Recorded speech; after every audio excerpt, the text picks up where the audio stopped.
Welcome to CBS Sports coverage of the Paris-Roubaix Bicycle Classic. Hello, I'm Phil Liggett.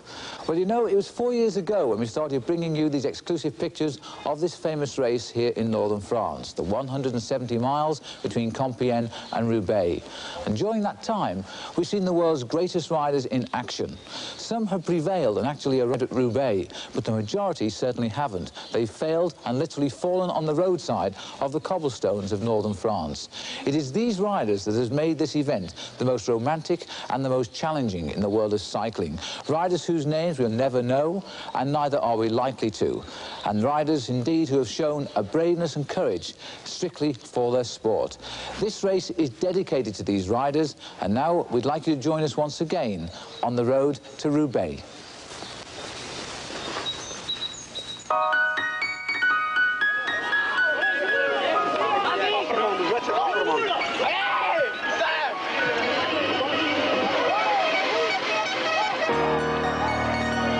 It isn't quite the oldest single-day race in the world, but Paris-Roubaix has always been the one that has offered the ultimate sporting challenge. For almost 100 years, the race has been a battle of survival, leaving only a few to fight out the finish in Roubaix. The image carried by all who ride or watch this race is this, one of broken bodies and of broken bikes. Men who are totally committed to prove that to merely finish is worthy of the honour.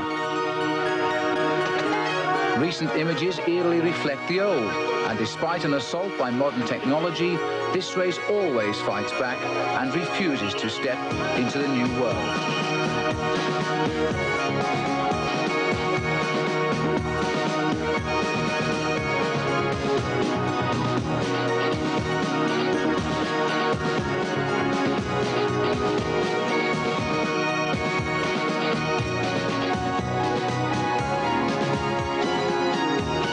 Over the years, the flat, featureless roads of northern France, close to the Belgian borders, have provided the canvas on which the sport's images have been painted. The artisans have always been here. We came in 1984, and since then have witnessed every facet of this cruel event. In our first year, Sean Kelly gave Ireland her first victory. It was also the year that the prize list was modernised from $1,000 to $20,000 for the win. But we wondered too if the pain was worth the money. It was also the first year for American Greg LeMond, but he failed to finish.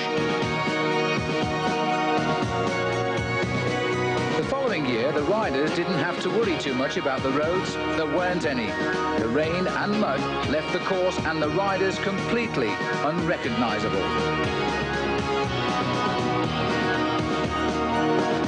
But even so, a great champion always emerges from the quagmire, and in this case it was Frenchman Marc Madiot, only the second home winner in 29 years. And LeMond finally made it too at the second attempt. At least, we think it was LeMond.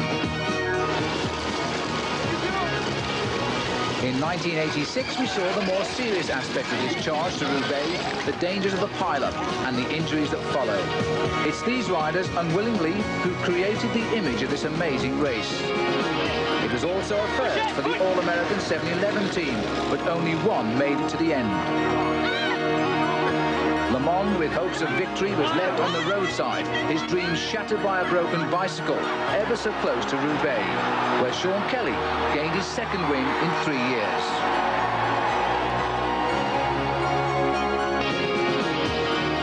Last year, Kelly, still the world's #1, was in front again, but this time chasing a virtual unknown by the name of Patrick Verslice. But it was the roads again who wrote the script.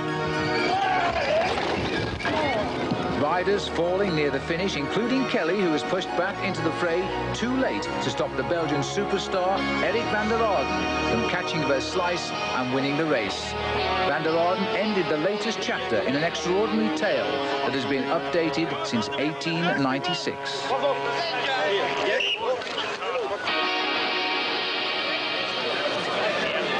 Today, like every second Sunday in April since 1967, Compiègne, 50 miles north of Paris, prepares itself to write the next chapter of this intriguing story.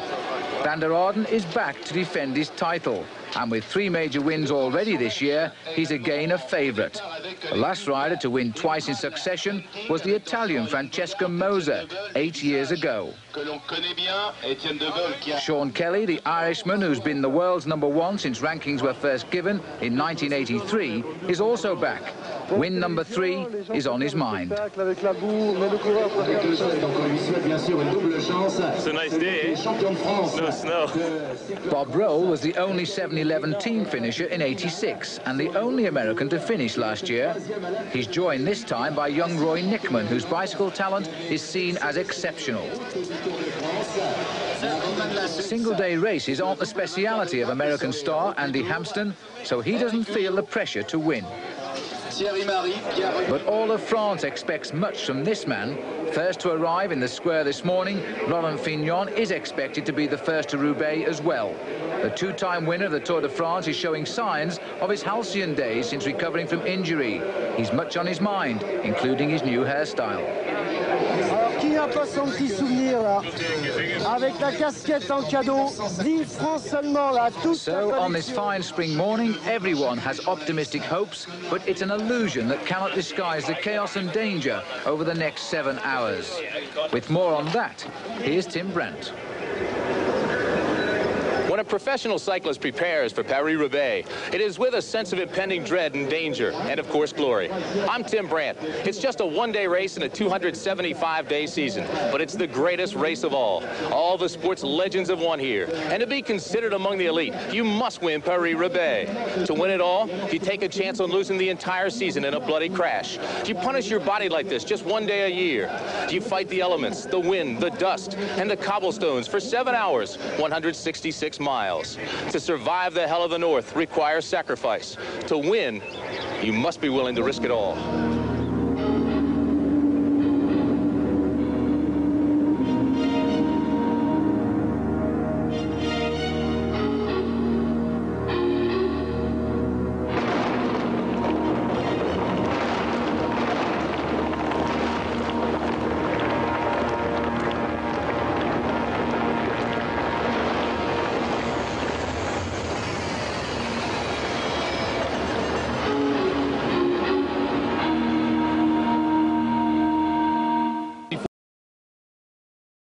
For the start, 199 cyclists from 19 nations prepare for the beginning of this torturous tour.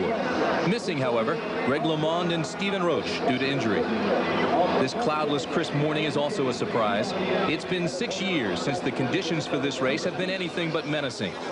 The calm demeanor of the cyclists belies the intense uneasiness they must feel inside, knowing what's ahead. And the question begs, which cyclist will make headlines and join the elite? For the winner will not carve his niche, but chisel it in the history books of racing.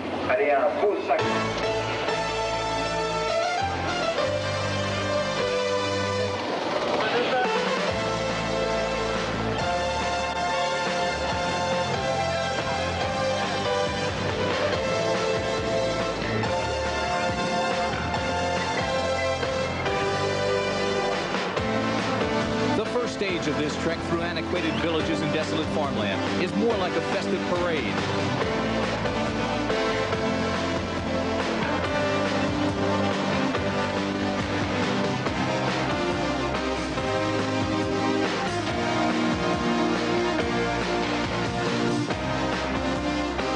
Ironically, despite its name, this race is not really Paris to Roubaix. It actually starts some 50 miles from Paris in a city called Compiègne, a town known more as the historical site for both the German armistice in World War I and the French surrender in World War II. Now, it's known for the starting point of this event.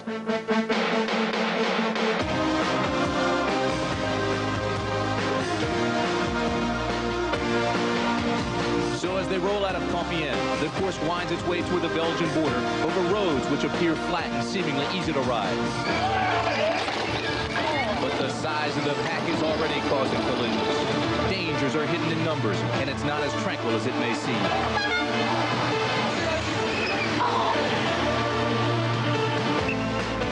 When you think of recent success in Paris-Roubaix, you think of Sean Kelly. The 2-time winner always controls the pace and commands respect from everybody with aspirations of winning here. No serious contender is likely to make a move until he does. Defending champion Eric van der Aarde will wait and watch. Curiosity seekers are anxious to find out if Laurent Fignon can do well after his 3-year absence. He too is sure to seek Kelly's company, while down below, the race is just beginning.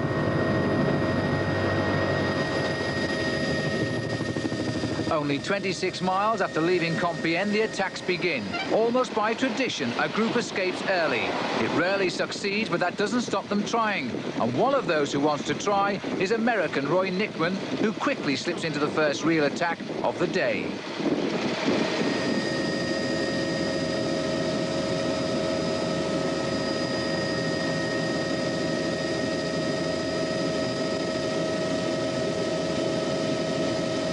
The pack have seen this all before. Roubaix is still 140 miles away, and there's no need yet for urgency, especially with the cobblestones to come.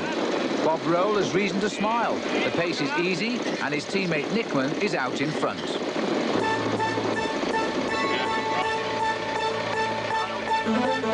But the 13 spring lambs of Paris-Roubaix waste no time. If the pack are ambling, they aren't. And with 11 teams represented in this front group, they combine as they speed towards the first of the 22 sections of cobbles. Are they on the road to stardom, or are they lambs to the slaughter? With all the favourites still here in the main field, there seems no cause for concern yet. Roy Nickman is only 22, but full of enthusiasm to pull this break along. The ex-New Yorker seizes his moment. The break is made up of young unknowns and others who've never won a classic race. It's enough to give them reason to race this hard, this early. And the lead quickly grows to 2 minutes in as many miles. It's obvious what the pack thinks. Let them go. If so, it's a sentiment not being shared here. As the race speeds towards Saint-Quentin in near-perfect conditions, there's a high speed of over 26 miles an hour. And there was already a feeling that this was no ordinary break in Paris-Roubaix.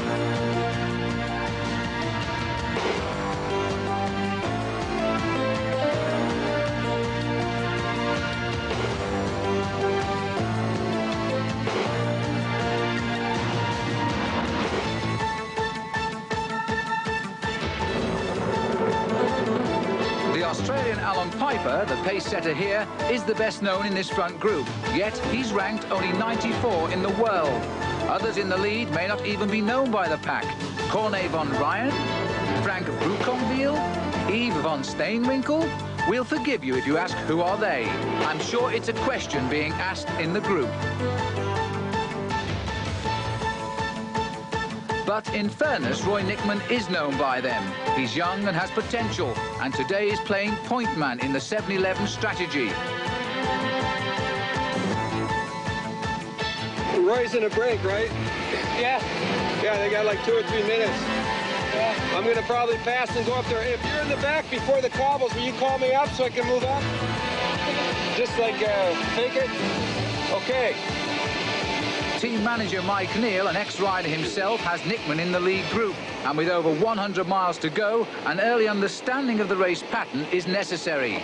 And no better rider to advise than Andy Hampston, who's riding in the main pack in his new role as chief scout.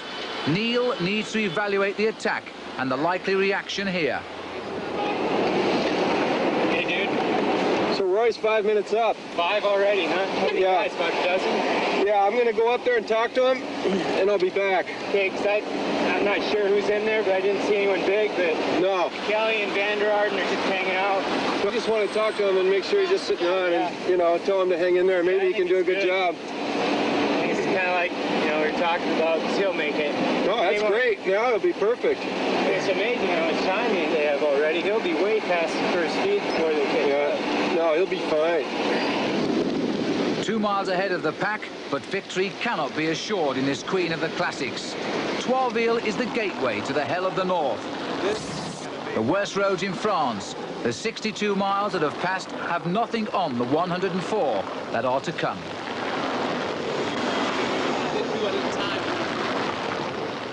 Many have wondered about the conditions of this course on a dry day. The advanced vehicles rolling over the first cobbles have already found out. With the cyclist close behind, Mike Neal has caught up with his rider, Roy Nickman, who is still in the breakaway.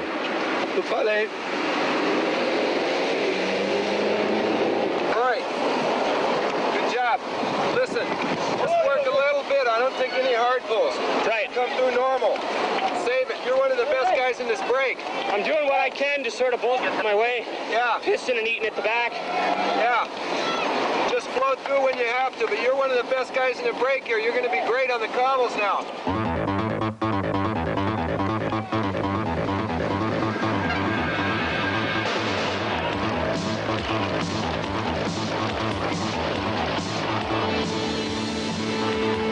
The breakaway has entered the first cobblestones.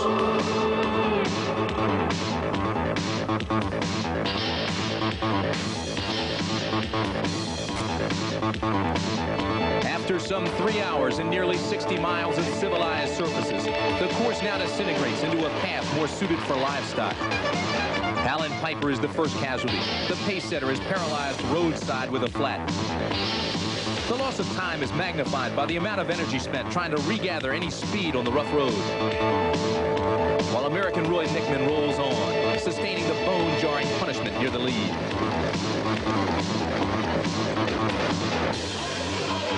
As the pack arrives at the cobbles, the 170 remaining cyclists now must jockey for position.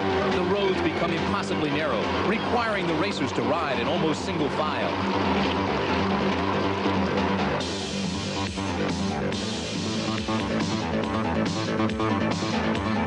Normally, these roads are made slick by spring rains and thick mud. However, the dryness has caused new concerns.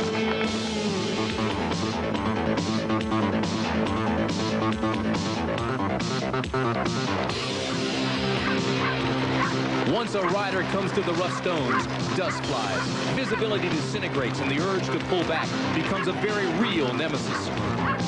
Especially since the breakaway speeds on. As dust settles, you begin to see the casualties strewn along the roadside. American Doug Shapiro illustrates the sacrificing role of the Dome Mystique by giving his wheel to a teammate who is designated to go on with the chase group. He's not the only one stuck without a wheel.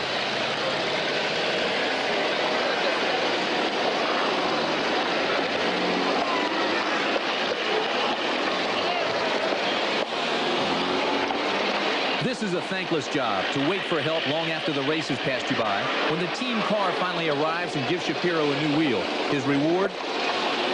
To continue until he's needed again when the next teammate breaks down. By the time the riders have reached the town of Salem, 22 athletes have called it quits. More are about to do so. The feed station is the traditional spot for riders to abandon. Most never intended to go past this point. Among them, Andy Hampson, who said prior to the start that Salem would be his final destination. He'll be joined by other 7-Eleven teammates, including Doug Shapiro. I just helped Dog in the beginning, and then somebody got a flat, gave my wheel, got dusty. It got really dusty. I couldn't, it was so dusty, you couldn't even see where you're going at all. So much fun. My lungs sound so good too, eh?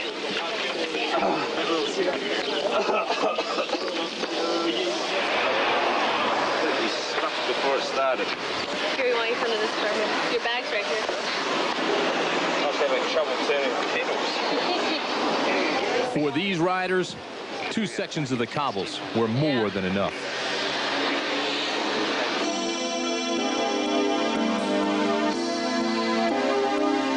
And while his team calls it a day behind, Roy Nickman leads the Great Escape.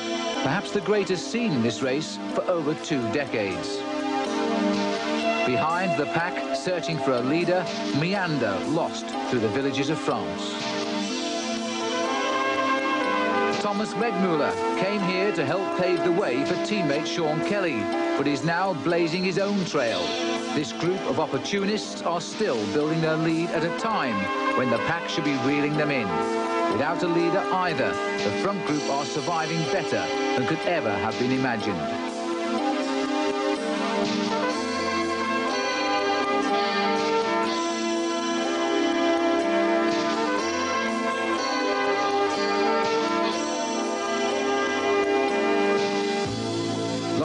Gagnon is perplexed. All the men he fears are here, but with every turn of the pedals, others are gaining ground. Sean Kelly searches for help, hoping for the first sign of a reaction. Can, for example, a rider like Dirk de Mol, a Belgian who's never won a major race in his life, influence the outcome? With him, there are 12 like-minded men. This breakaway, started by riders the French call domestiques, men who help others to win, has developed into a serious attack that could never have been foreseen by the favourites. Now, the biggest obstacles for these men are not the riding legends behind, but the cobbled legend ahead. The Forest of Arenberg awaits. Race for over 3.5 hours, the 13 surprise leaders approach the main test, a forested corridor of misery that welcomes wheel traffic only once a year. To lead over these terrible roads is an advantage, and Roy Nickman, young in years and mature in mind, leads the high-speed charge to the Forest of Arenberg with 100 miles completed. The speed has been constantly high, and with the cobbles making steering difficult, the dangers are all too obvious. Less than a mile into the Forest of Pain, Nickman becomes a casualty. The banging and bouncing have caused him to blow out, and a cruel piece of luck, so typical of this race, is again shaping the outcome. Nickman is left on the roadside, waiting for a tyre, while the brake speeds away. Dancing to a tune that few in this group have ever heard before, Alan Piper continues to pull the leaders along. The Arenberg Trench has again begun to play its part in the race to Roubaix.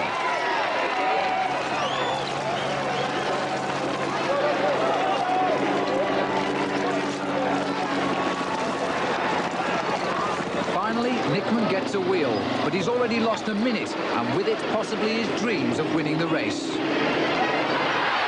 Front, the end of the 2-mile corridor is in sight, with the Dutchman Corne van Rijn setting the pace.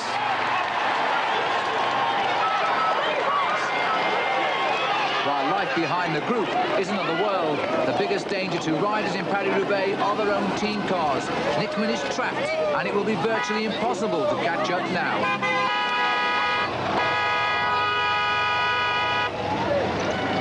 Scarred but not beaten by any means, the leaders are reduced to 7, and they press on towards the Roubaix goal on smoother surfaces. Rarely has a group this big survived the forest crossing. Clearly, this escape must be seen now as a danger. Still 6 minutes behind, the main pack rushes at the forest at almost suicidal speed, panicked by the lead of the breakaways. For them, the dangers are magnified tenfold.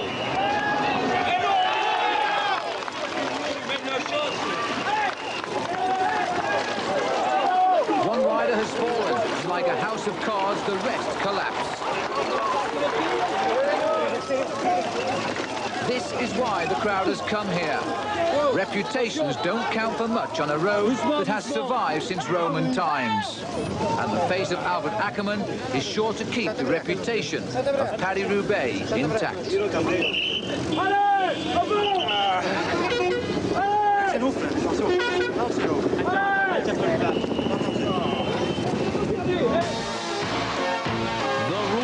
To Roubaix is simple. The pace setters always get caught. The question is when. And the look of panic is starting to show. Every turn in the road is a new lesson to learn, and often that lesson is harsh. The chasers are still in the forest, the worst place to be if you're trying to make up time.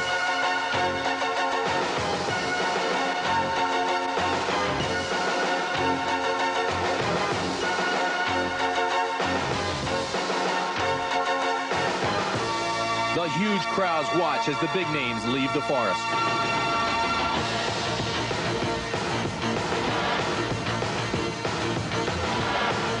Meanwhile, the lesser-known leaders have found the size of this group advantageous to maintaining speed.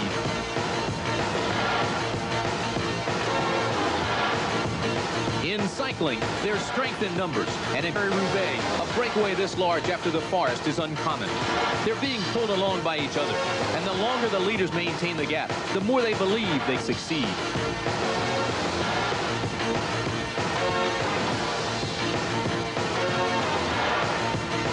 With every pave they tackle together, their confidence increases.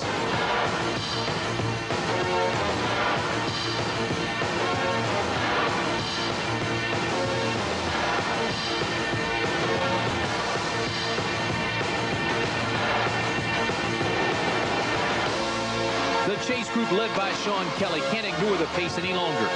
To wait for the anonymous breakaway to falter could be disastrous.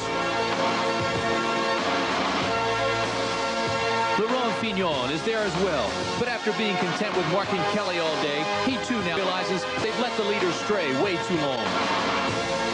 Kelly now finds himself in the unusual situation of chasing down one of his own teammates. The man who was supposed to set the pace for Kelly now sets the pace for the Mavericks in the lead.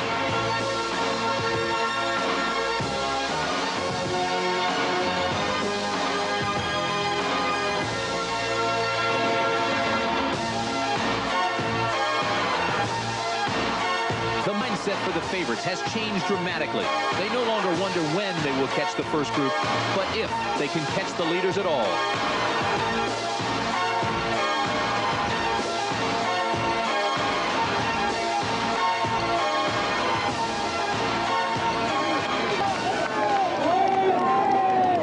This rough and treacherous road to Roubaix has taken its toll on athletes for years, but cyclists aren't the only casualties.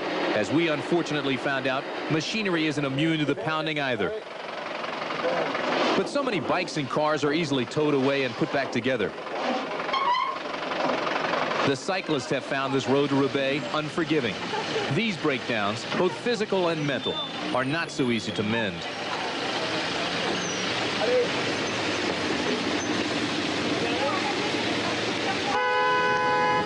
The town of Roubaix is now well within reach. Across these fields of northern France, many battles have been won and lost. But in sporting terms, this year's Paris-Roubaix is proving one of the most interesting of them all. Unknowns had taken their chance early, the only way they could hope to win. Now the favourites must recover from their shell-shocked state. Sean Kelly, the winner twice in 4 years, has spent the day so far worried about his usual rivals. But now his thoughts have to be elsewhere. A small group has fled the bunch, led by Kelly. Laurent Fignon is also here. The preliminaries are over. Fignon is the man on form. Already this year, he's won the Italian Classic from Milan and Remo. Everybody is saying he's back after 2 years slowed by injury, even though he's never finished this race. If he wins today, then Fignon's comeback will be complete. This select group of riders is well known to Sean Kelly, but no one, it seems, wants to make the move with him. And even Fignon, the rider who concerns Kelly the most, is not yet willing to take up the chase. How long can they wait? The breakaway has lost ground, but is the pack behind gaining fast enough before both cobbles and time runs out?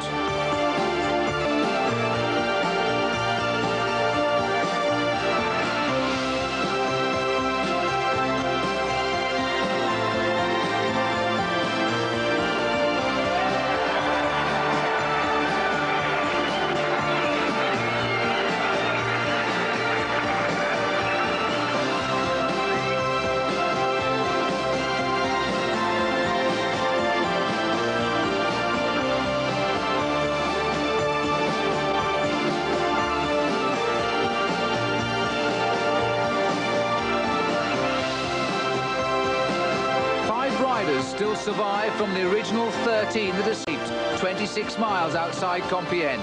The prospect of an unknown winning the greatest race of them all has to be faced as a reality. There's just 17 miles to go.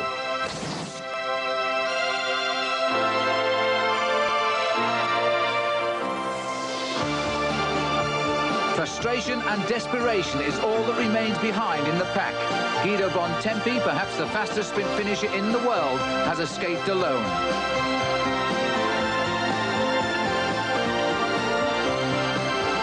Bontempi faces now the longest sprint of his career if he's to win. A man who practically never rides alone has realised that unless desperate measures are taken, the elite of world cycling face the most embarrassing result ever seen in this race.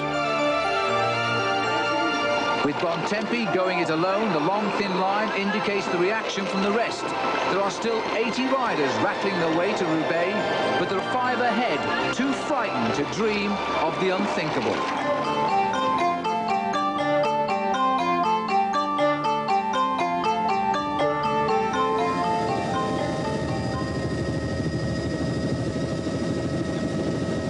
But the fear is about to become the fantasy of winning the cruelest of all classics. This lead now can be held if the riders don't make any major mistakes. The fields and cobblestones are giving way to the first signs of the city. The unexpected luck of being in the morning burst has carried the day. Guido Bontempi's lone attempt at catching the leaders failed a few miles after it began. There is now no one but spectators between the pack and a small band of men seeking to make history. To 4 minutes, but the final segment of cobbles is the gateway to reality, Roubaix, and the realization that there is now no immediate threat from the chase group. Time has run out. Sean Kelly's undisputed world #1 ranking begins to look tarnished as the all-day escape has succeeded. Kelly and the rest of the world's leaders are facing their heaviest defeat. The price perhaps of never believing that lesser men occasionally do what they have done naturally for many years. Kelly, sometimes referred to as the cannibal, still refuses to give up, setting a pace that no longer carries any hope of saving this day. He may not know it, but this escape is the longest on record for 30 years.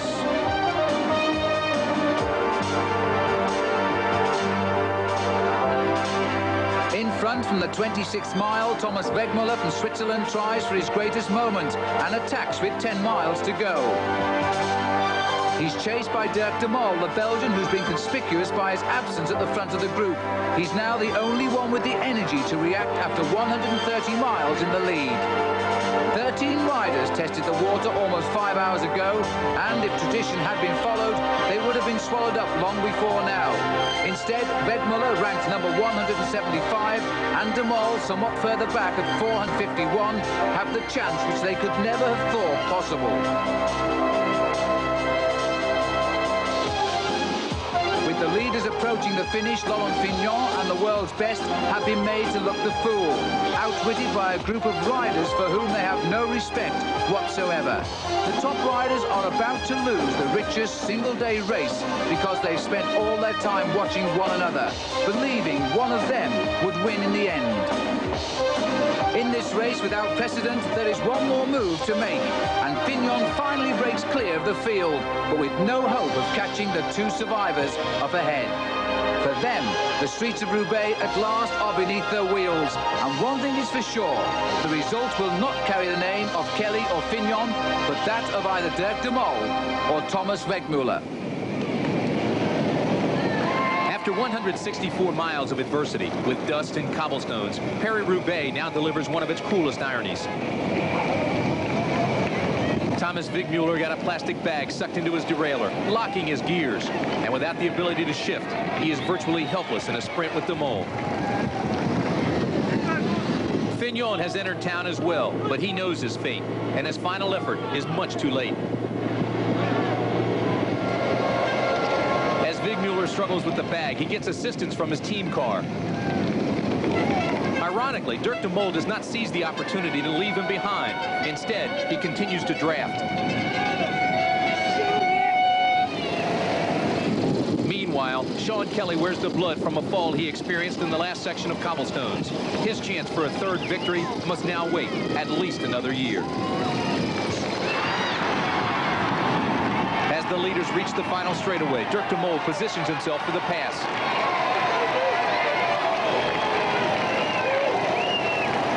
With the finish in sight, de Mol reaches for his gear, downshifting for the sprint. Wegmuller's gears are still locked, with a plastic bag still jammed in his derailleur. Helplessly, he looks on as Dirk de Mol, a 29-year-old virtual unknown, pulls off one of the biggest upsets ever at Paris-Roubaix.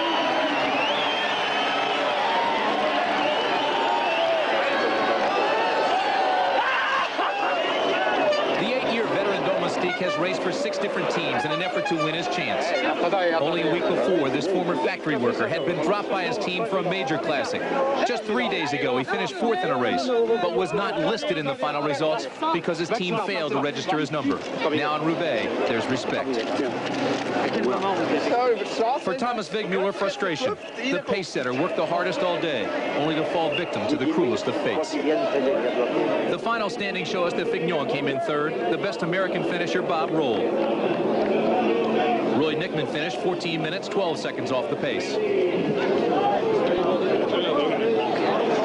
But the story is Dirk de Mol, who wins the world's greatest one-day race.